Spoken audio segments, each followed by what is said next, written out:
Mani erim turk va mani turk oilamda menga noodatiy bo'lgan narsalar haqida aytib bermoqchiman. Birinchisi bu albatta kattalarning qo'lini opib peshonasiga qo'yishingiz kerak. Men uchun bu normal holat, chunki seriallarda ko'p ko'rganman, lekin siz uchun balkim noodatiydir. Yoningizda kimdir bo'lsa, oyog'ingizni oyog'ingizga qo'yib o'tira olmaysiz. Bu hurmatsizlik hisoblanadi. Boshida men umuman o'rgana olmaganman. Oyog'imni oyoq ustiga qo'yib o'tirardim va erim menga sirazi yomon qaraydilar. Oyog'ini tushir degan qarash qilardilar. Keyingisi, biz kelinlar qaynotamiz bilan bitta joyda ovqatlana olmaymiz. Qaynotam zalda ovqatlansa, biz kuxnyada ovqatlanamiz.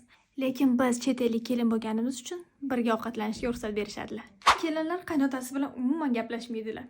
Hatto ko'ziga tik qara olmaymiz. Turk oilamda rosa ko'p mehmondorchilik bor. Har kuni uyga qanaqadir mehmon keladi. Mani qaynonammi, qaynonasi bor. Yoshi juda ham katta, lekin unga qaramasdan biz uni ham sansiraymiz. Ha, shunaqa. Turkiyadagi oilamda hamma bir-birini sansiraydi. Sizlasangiz, demak u odamni o'zingizga yaqin olmayotgan bo'lasiz.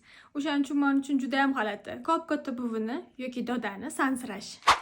Bulardan qaysi biri sizga eng g'alati bo'lib tuyuldi? Kommentariyada o'z fikringizni qoldiring va turkcha demoqchi bo'lgan tanishingizga bu videoni jo'natib qo'yishni unutmang.